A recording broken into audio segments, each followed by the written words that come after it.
Sampurasun Barai Cakra. Sebelum dongengnya dimulai, jangan lupa subscribe, tekan tombol lonceng, terus ditunggu juga nih like dan komennya.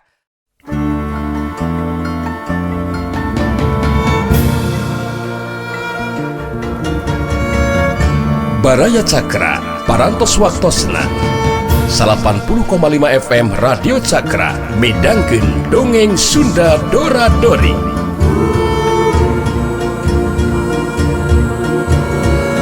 Simkuring sapara kanca ngahaturkeun wilujeng ngadangukeun.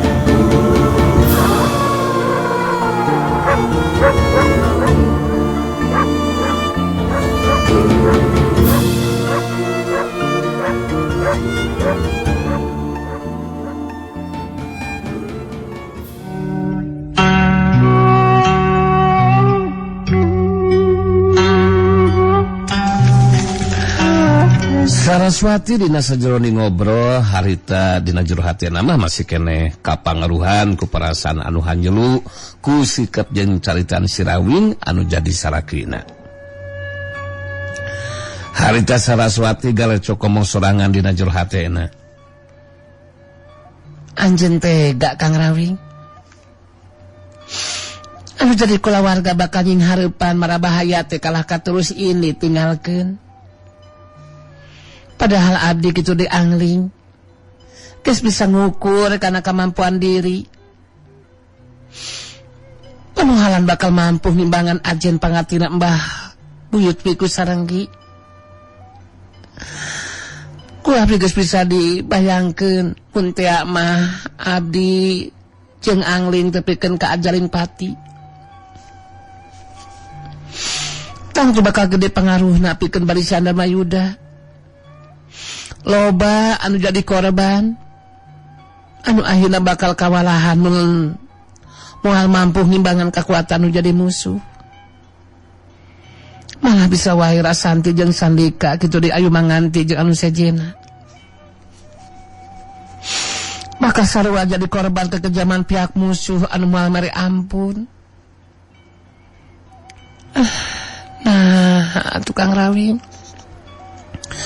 Cenah bayangkeun mun tepikeun ka kitu kajadianana.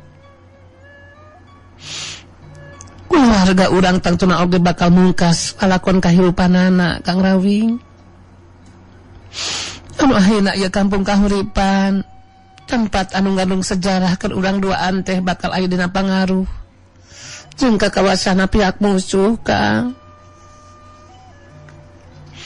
Anjeun bener-bener tega.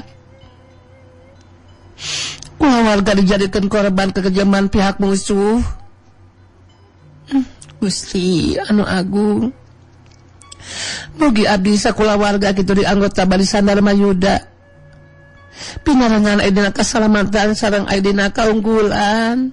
Kitu galecokna hate Saraswati dina waktu harita. Sedengkeun Rasanti jeung Sandika anu geus sare tiba di jero enggona, Rasanti anu geus sare tiba bet jadi ngimpi dipanggihkeun jeung Sirawing anu jadi bapana. Dina eta impian Rasanti jeung Sirawing aya di Patamanan. Dariuk di jero saung leutik. Kayana Sirawing harita make baju kampret bodas. Tapi baju dina lebah dada jeung leungeun kenca katuhuna bet baseuh ku getih. Ceuk dina eta impian harita Sirawing nyarita ka Rasanti.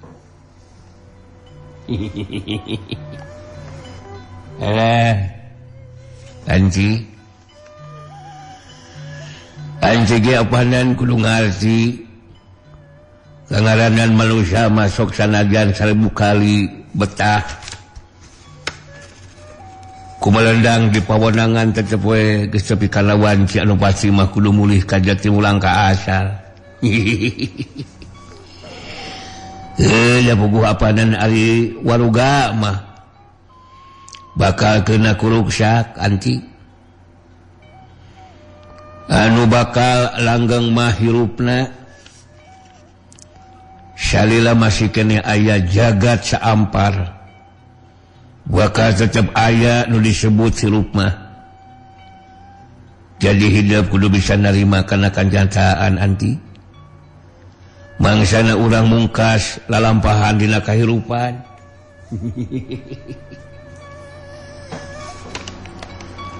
Ceklina eta impian harita Rasanti terus tumanya ka Sirawing anu jadi bapana. Dupi eta raksukan ama dina lebah dada sareng dua panangan ama bet berhasil ku geuti geuningan ama. Nah aku naon eta teh ama? Apanan ieu teh geuti anu marengan kahirupan urang beurang ejeung peuting anti. Tapi mun geus tepi kana wancina mah getih anu ngalir dina sakujur badan teh bakal beku bareng jeung renghapan napas anu panungtungan. Anu macak sakabeh kulawarga ama kudu tetep sing sabar tawakal. Mun dina akhirna di antara urang bakal papisahan anti. Hapanan memang geus kitu katangtuanana anu lumaku dina mangsana urang nyurang lampah dina ieu kahirupan anti. Ngadenge caritaan Sirawing anu jadi bapana dina eta impian harita Rasanti jadi ngarasa sedih anu lain dikirina. Sabab eta caritaan teh beut siga kila-kila anu goreng hade. Dina eta impian Rasanti sumegruk cirik anu akhirna tepikeun kalilir tina sarena dina kayan masih keneh curik moneal hudang terus diu. Sandika jadi lilir tina sarena ngadengar Rasanti hak cirik bari nyarita sorana duareuda. Ama kunaon ama basasauran nu sapertos kitu ama. Aku bade tega ngantunkeun diri abdi ama. Kuasa sauran kitu atuh ama. Andi rumaos datang biasa mulang tarima ka sepuh. Urang kedah tetep sasarangan ama. Sandika ngoneal hudang. Ngoneal hudang lalaunan tina ngagolerna terus diuk. Sandika nyepengan puhuleungeun Rasanti anu jadi pamajikanana bari terus ngomong lalaunan. Anti bager aya naon ieu teh? Kunaon nangis bangun anu kanyanyirian kitu anti? Jelaskeun ka akang aya naon ieu teh anti?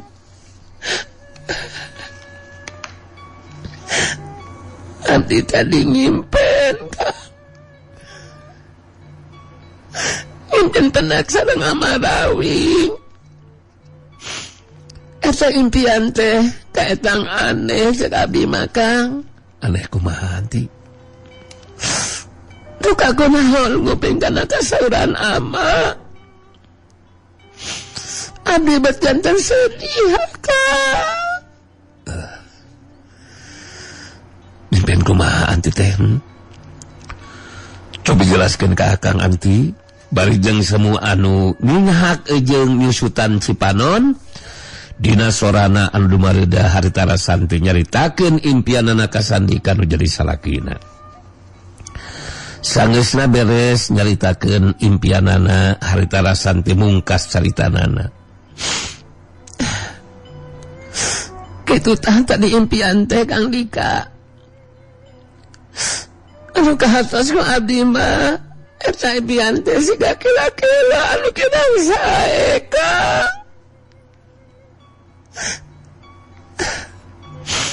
Manggi ama-ama tangkos oge terus uningan kana tanda-tanda. Kana wanci anu pasti. Bangsa kedah papisah sareng urang sadayana kitu Kang. Rawing. Ama kangantunkeun abdi ama. Sandika ngahulang sakedeung. Toluna terus nyarita nyobaan ngebabaraha teh Rasanti. Anti geulis bager. Sarira ulah waka kaungan emutan anu sapatos kitu anti. Margi ari kasebat impian mah sauk naon teh sur sepuh oge eta mah kembangna sare anti. Urang nandadawe kanu maha kawasa supados Amarawing tetep masih tiasa nyelengan urang bager. Margi ari pasti papasten mah sanes kagungan urang anti. Terus ulah katetelaskan umbar si tangis. Urang kedah emut dina dinten enjing. Urang kedah ngiringkan latihan tarung.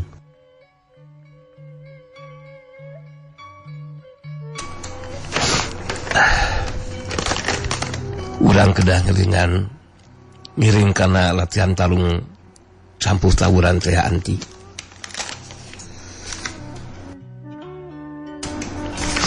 Margi dinten pagetos sakumaha katalengan teh Telik Sandi. Terus dipastikan pihak musuh bakal ngagempur ke kampung kahuripan. Dina mangsana lumangsung tarung campuh tawuran akang siap.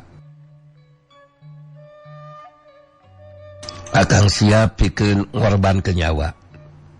Asal anu geulis bojo akang aya dina kasalmetan anti. Rasanti ngarangkul ka Sandika anu jadi salakina. Nyusup dina dadana Sandika bari dumareuda terus nyarita deui. Ulah sasauran kitu atuh Kang Dika. Dara abdi ge gaduh tekad anu sami Kang. Panada kanu maha kawasa upami teh amah ditakdirkeun kada ajaling pati. Abdi hoyong sasarengan Kang. Margi naon hartosna abdi salamet. Tapi kedah papisah sareng nepi ka cinta lahir batin ku dari abdi Kang. Di alam lahir urang sasarengan, di alam kalanggangan ge urang kedah tetep sareng Kang. Sandika balas rangkulan Santi. Duanana silih rangkul mangrupa rangkulan anu ngandung rasa kacinta. Kadeudeung jeung kanyaah anu marengan kana tekadna dina mangsana nyorang tarung ngayunan gempuran ti pihak musuh bakal tega bibilasan narohkeun nyawa demi keur perjuangan mun teu pikeun kaditakdirkeun ajaling pati. Miharep bisa ajal pati babarengan. Sedengkeun nu aya di jero pasanggrahan harita Saraswati jeung Ki Buyut Debleng mah geus tuluheun sigana mah. Harita geus naringgalkeun pasanggrahan. Anu masih keneh keur guntreng teh Jaka Siangling jeung si Banteng Wulung katut Aceng Jeprut.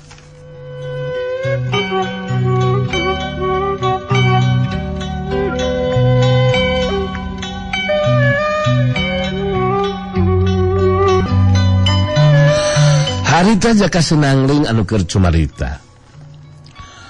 Kajadian nu bakal lumangsung sacabar sing harapan ku urang teh memang berat manganteng. Kang Aceng anu matak dina ieu kasempatan secara pribadi abdi rek amanat ka Mang Anteng kitu deui ka Aceng nya. Wah, nah ngarek ngamanatan neon itu angling teh. Coba ceritakeun ka Mang Anteng ngumaha maksudan anglingan teh gitu. Terus terang Kang Aceng jadi penasaran sih.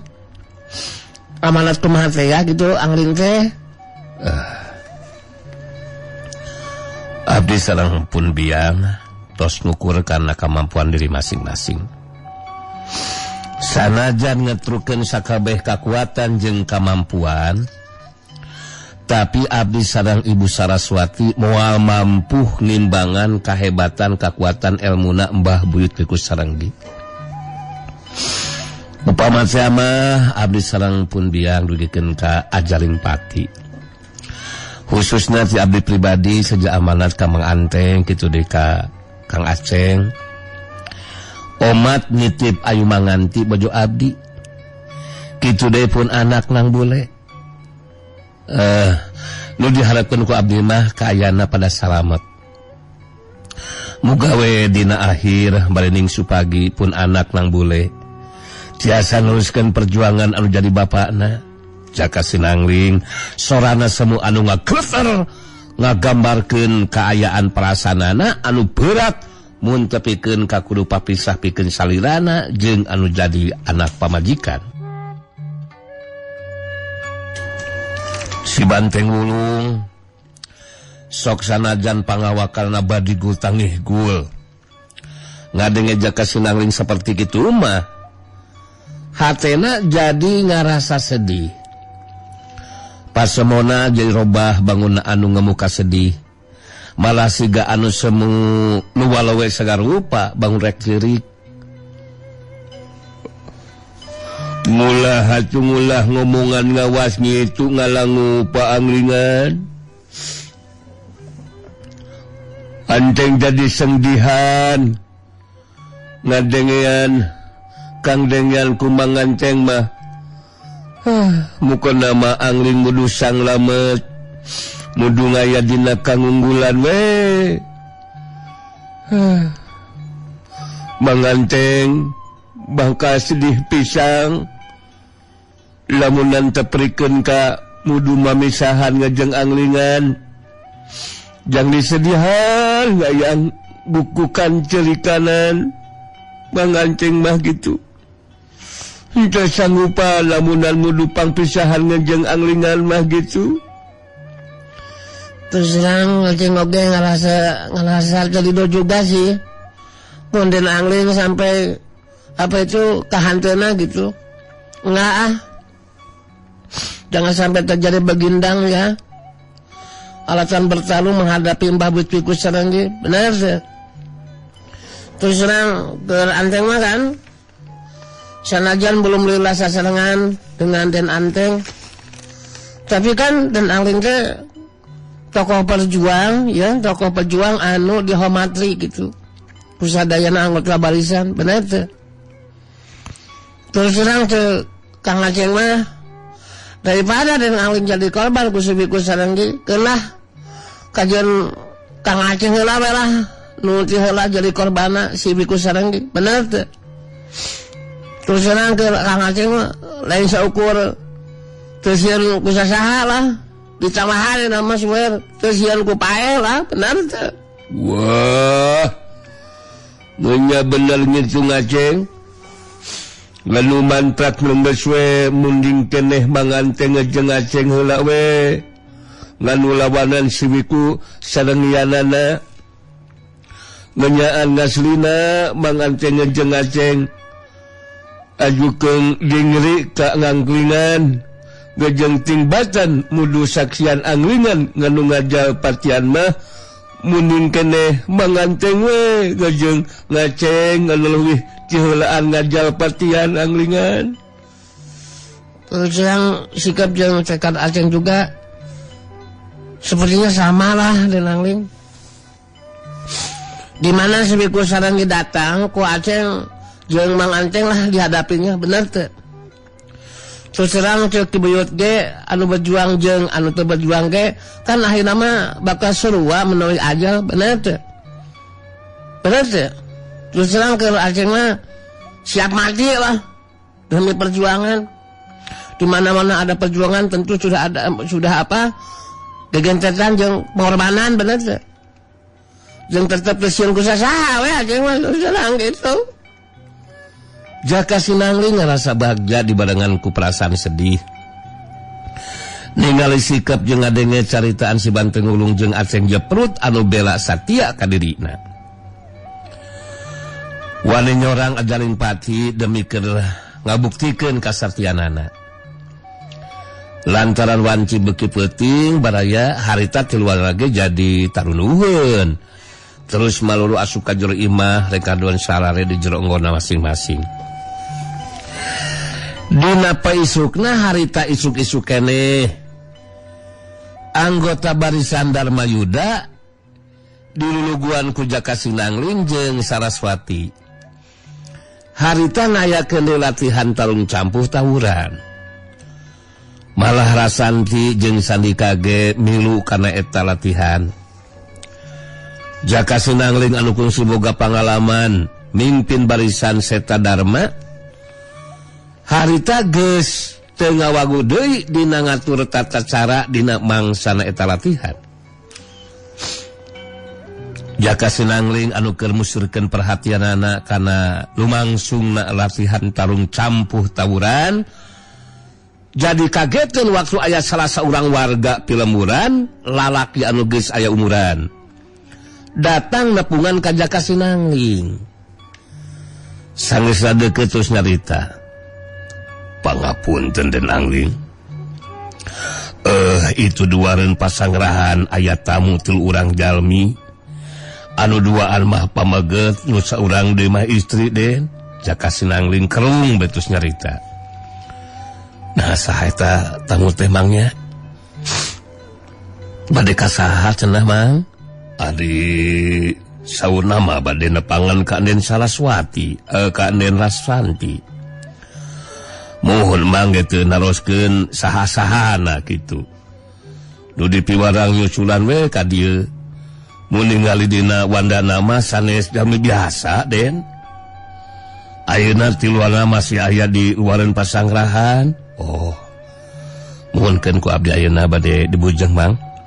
"Hatur nuhun ya Mang." Warga nu ngabejaan terus ini.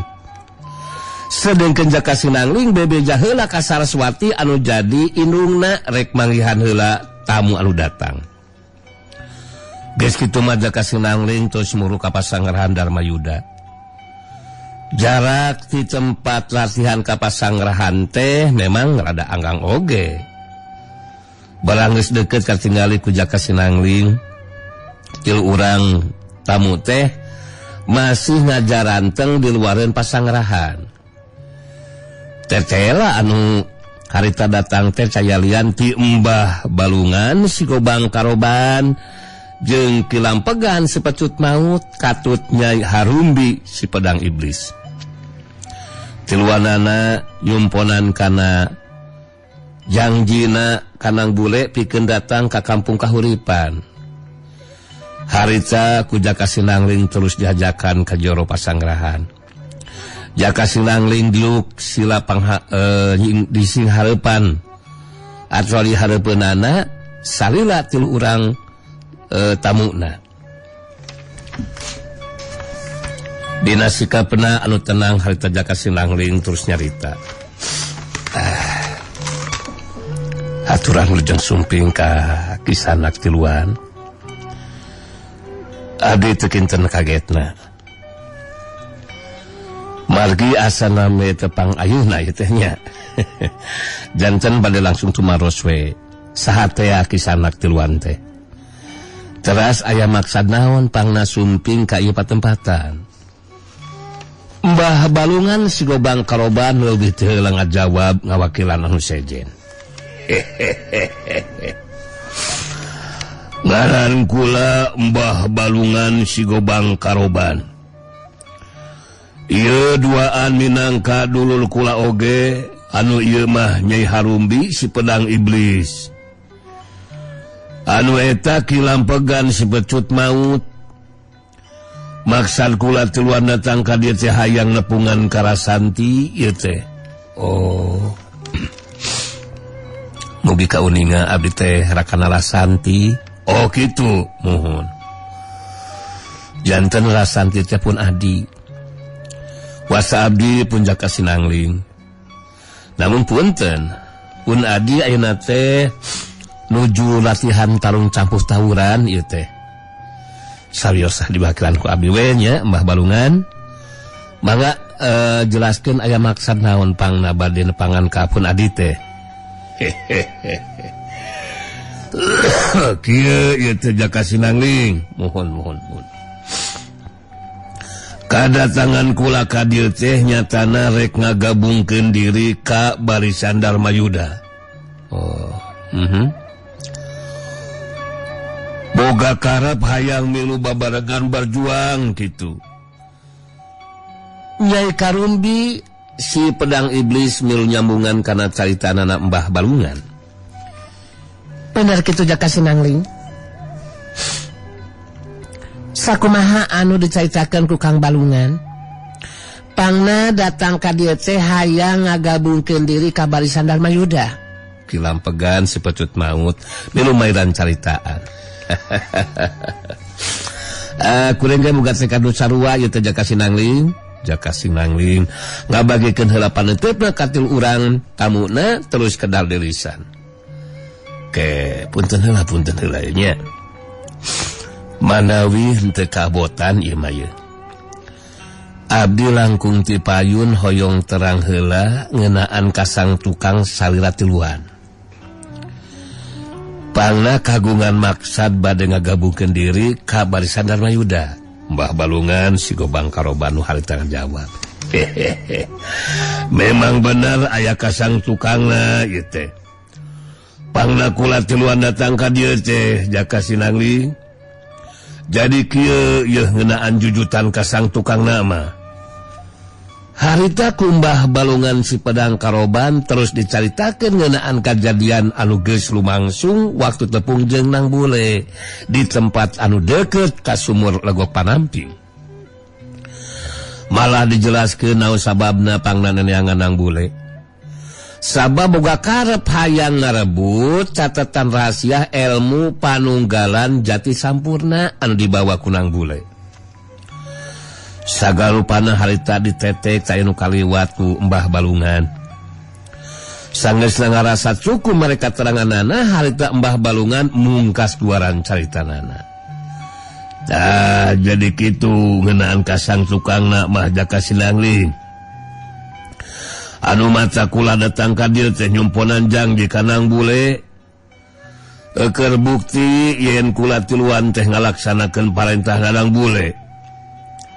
Sabab kula tiluan memang rek bakti diri bela satya ka Nang Bule. Jaka Sinangling jadi kaget pacampur jeung bungah sanggeusna meunang katerangan ti Mbah Balungan.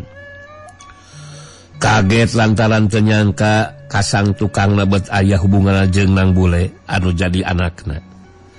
Bungahna lantaran geus meunang laratan anu pasti ngeunaan kaya Nang Bule anu kenumpi diri di sumur Legok Panamping ngayakinkeun ilmu anu kacatet dina catatan rahasia ditinggal ti Eyang Nur Alam. Dina sikapna anu tetep tenang harita Jaka Sinangling terus nyarita deui bari ngebrehkeun perasanana ka tilu urang tamuna. Ngaturkeun nuhun ka Mbah Balungan anu tos masian katerangan nu sakitu jelasna. Mugi kauning aku salila tiluan sasna mah Nang Bule eta teh pun anak. Malah neme terang ayeuna abdi ge upami pun anak teh nuju aya di sumur Legok Panamping. Mbah Balungan si Gobang Karoban jeung Nyai Harumbi si Pedang Iblis kitu deui kilampegan si pecut maut puguh we jadi karageteun ngadenge caritaan Jaka Sinangling salaku jadi bapakna Nang Bule. Sikap jeung caritanana jadi leuwih hormat sanggeusna nyaho yen Jaka Sinangling teh bapana Nang Bule. Harita Nyai Karumbi si Pedang Iblis nu nyarita ditujukeun ka Jaka Sinangling. Suka jeung bagja ke diri kula mah ieu teh. Sabab dina waktu ayeuna bisa ditepungkeun jeung bapana Nang Bule. Sakumaha nu tadi jelaskeun ngeunaan pamaksudan datang ka dieu ku Kang Balungan. Taya lepatna mun ayeuna dijelaskeun ku salira ngeunaan kagiatan latihan anu keur lumangsung. Pon kitu deui ngeunaan gempuran ti pihak musuh. Mbah Balungan si Gobang Karoban milu nyambungan karena caitanannya Harumbi caritanana ditujukan ka Nang Bule nya bener gitu Jaka Sinangling kangaranan kula tiluan geus dicarima ngagabungkeun diri ka barisan Dalma Yuda tang duwe kudu diberi keterangan boh ngeunaan kagiatan latihan anu ayeuna keur dilakukeun kitu deui ngeunaan kadatangan ti pihak musuh urang ku Jaka Sinangling saterusna dijelaskeun ngeunaan sagarupa hal anu aya hubunganana jeung kaayaan pihak musuh sanggeusna paguron lintang jagat anu tadina dipimpin ku Ki Warangkas terus Ajalpati mangsa tarung tandingan ngayuna Nang Bule.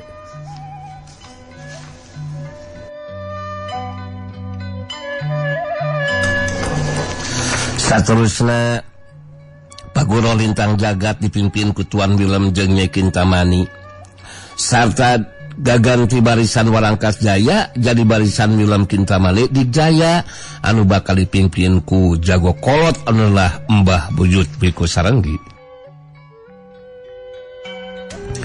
Sanggeusna ngarasa cukup mereka teranganana harita Jaka Sinangling mungkas guaran caitanana.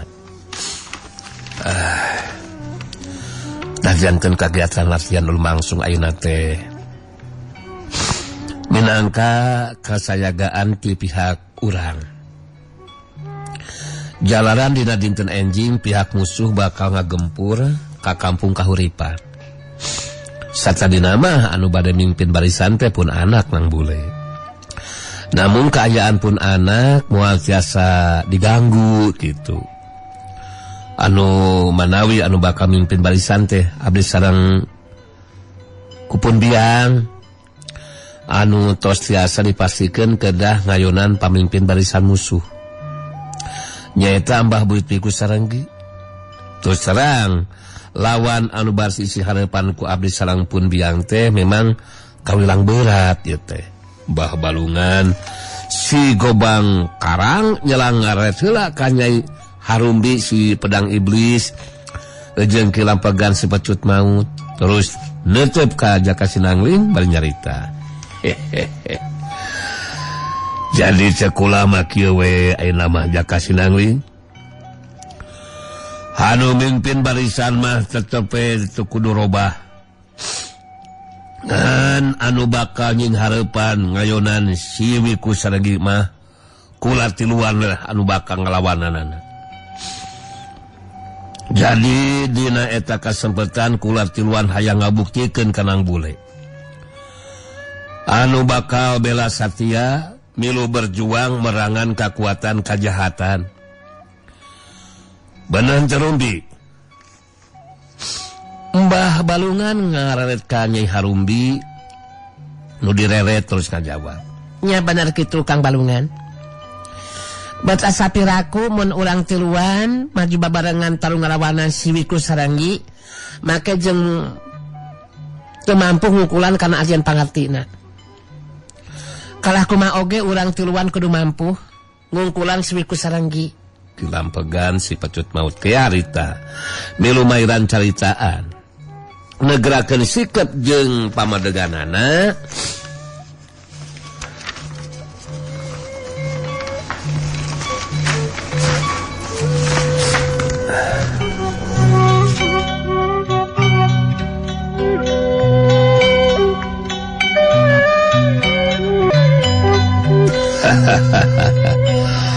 bener Jaka Sinangling pikeun ngalawanan si Wiku Sarenggi mah kuring tiluan anu bakal nying hareupanana mun dinasehna tepikeun ka kasoran eleh jajaten malah tepikeun ka ajal napisan keur kuring tiluan geus siap pikeun narima kana akibatna.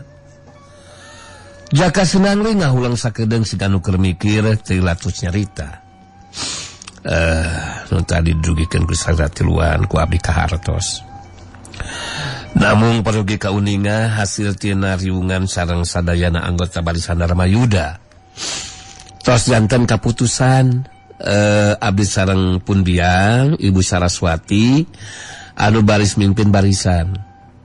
Sareng ngayonan Mbah Buyut Biku Sarenggi anu mimpin barisan musuh. Punten ya, sanes henteu nampi kana pamaksadan Saila Tiluan. Punten. Mbah Balungan si Gobang Karoban anu harita nyarita deui. Tadi apaan kukula ge dijelaskeun. Ngeunaan anu mimpin barisan mah teu kudu dirobah. Ngan ieu mah rasa kapanasaran diri kula Tiluan nu boga karep hayang ngabuktikeun kahebatan elmuna Mbah Buyut Wiku Sarenggi. Sabab mun teu mah kula Tiluan teh tela kasolan eleh jajaten ku si Wiku Sarenggi nya eta mah. Jaka Sinangling jeung tuang ibu anu kagiliran ngayunan si Wiku Sarenggi. Jadi maksud kula Tiluan mah samemeh Jaka Sinangling anu maju bere kasempatan heula kula Tiluan anu ngayunan si Wiku Sarenggi kitu. Mun teh mah kula Tiluan aya dina kaunggulan tangtu Jaka Sinangling jeung tuang ibu ge bakal leuwih lancar dina mimpin barisan ngungkulan kekuatan barisan musuh. Nyai Harumbi si pedang iblis milu mairan caritaan. Benar eta anu caritakeun ku Kang Balung teh Jaka Sinangling. Jadi saya salahna mun mereka sempetan ka kuring Tiluan pikeun maju babarengan ngayunan si Wiku Sarenggi. Kilampegan si Becut Maut ke harita milu nambahan caritaan. Anu dicaritakeun ku Kang Balungan mangrupa patekada nu moal bisa dirobah deui. Sabab mun tepikeun ka bisa ngungkulan ajen pangartina si Wiku Sarenggi bisa dipasikeun barisan Dharma Yuda nu dipimpin ku Jaka Sinangling jeung Ibu Saraswati tangtu bakal aya dina kaunggulan. Sabab pamimpinna geus leuwih ceula diperenan. Ngeunaan eleh jeung menangna dina tarung mah kari tinggal kumaha engke we lah hasilna mah. Mbah Balungan jeung Nyai Harumbi katut kilampegan keukeuh dina sikap jeung pamadeganana. Malah geus teu mikirkeun kasalamatan dirina mun teh mah ditepikeun ka dibinasakeun ku Julawan. Akhirna Jaka Sinangling jadi eleh deet. Harita